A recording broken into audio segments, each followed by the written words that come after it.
بسم الله الرحمن الرحيم، وصلى الله وسلم وبارك على سيدنا محمد وعلى آله وصحبه وإخوانه وحزبه وسلم تسليما كثيرا إلى يوم الدين. إخواني أخواتي، السلام عليكم ورحمة الله تعالى وبركاته. في الحلقة اللي دازت كنا تكلمنا على الفصل، دخلنا في الفصل الأولي من هذا الكتاب ديال المنهاج النبوي تربية وتنظيما وزحفا، وكان الإمام عبد السلام ياسين شرح لنا واحد العدد ديال الأمور اللي عندها علاقة بهذا الموضوع ديال اقتحام العقبة، يعني كيفاش ندوزوا الصعوبات اللي كاينه عندنا في طريق الله تعالى. وقلنا بأنه في هذه الحلقة هذه غادي نشوفوا وغادي نوقفوا كيفاش غادي يفصل لنا الكلام في هذه الصعوبات هذه وغادي يدقلنا فيها، فنمشيو لهذا الشيء إن شاء الله وبالله التوفيق. إخواني أخواتي، قلنا كاينين واحد عدد ديال الصعوبات وعقابي في طريق المؤمن وفي طريق الجماعة كلها، ولكن يمكننا نجمعهم وجمعهم الإمام عبد السلام ياسين في واحد 3 ديال الصعوبات و3 ديال العقابي كبارين. الأولية الذهنية الرعوية. معنى الذهنية الرعوية عقلية ديال الناس جالسين مع راسهم كيتسناو الاخرين اش غيديروا بهم، ما يديروش هما، كيتسناو يفكروا لهم الاخرين ويخمموا لهم، ما يفكروش هما. وهذا هما اللي حق عليهم حديث الرسول صلى الله عليه وسلم اللي قال فيه عليه الصلاة والسلام: من مات ولم يغزو ولم يحدث نفسه بغزو مات على شعبة من نفاق. والمقصود أن اللي مات وما عمره جاهد ولا عمره عقد مع نفسه يجاهد راه مات في قلبه شي حاجة ديال النفاق، الله يحفظ. هذه الأولى. العقبة الثانية الأنانية المستعلية أو والمتمتعة. معناه الناس عاود كيفكروا غير في راسهم، إلا كنت أنا بخير أيوا نتمتع مع راسي ما نديها في حد. هادو مساكن ظلموا نفوسهم وحرموا راسهم من الخير وظلموا الناس. المسألة الثالثة العادة الجارفة. والمقصود أن الأكثرية المسلمين اليوم تابعين اللي موجود، اللي داروها الناس نديروها معاهم، غاديين وجراهم العادة والولف. ما بقاوش الناس كيحكموا الميزان ديال شرع الله سبحانه وتعالى.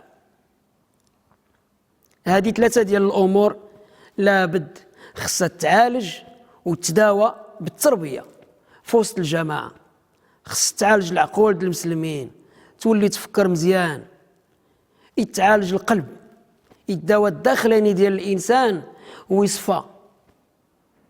هكا غادي الحياة كلها غادي بشوية بشوية ترجع تمشى كيف بغى الله سبحانه وتعالى، ومن غير حتى هاد 3 ديال الصعوبات. هذه صعوبات كبيرة، كاينه صعوبات أخرى في طريق هذه الأمة هذه، ومنها هاد الحكام اللي كيضيقوا قناع الإسلاميين. هذه صعوبة، ما مخلينهمش يخدموا ويربيوا هذه الأمة. منها هذا الجهل اللي كاين اليوم، الناس ما كتعرفش دينها، الناس جاهلة بدينها. منها هذه الجاهلية المادية كاينة في أوروبا وفي أمريكا وغيرها، واللي دخلت لنا نفوسنا لعقولنا للسياسة ديالنا، ومعمرة علينا بلادنا بالسلعة ديالها والأفكار ديالها والناس اللي تابعين لها، وزرعاهم منا هنا معنا، زرعاهم منا هما معاها ولكن عايشين معنا هنا. اللي بغى يغير هذه الفتنة هذه ويصلح هذا الشيء خصو يكون عارف اشنو كاين في الواقع، يعرف الواقع باش يضرب حسابه، يوجد الرجال المؤمنين ويوجد المؤمنات المجاهدات، يوجد واحد تنظيم قوي قاد يداوي هذه الأمراض هذه كلها بالحكمة.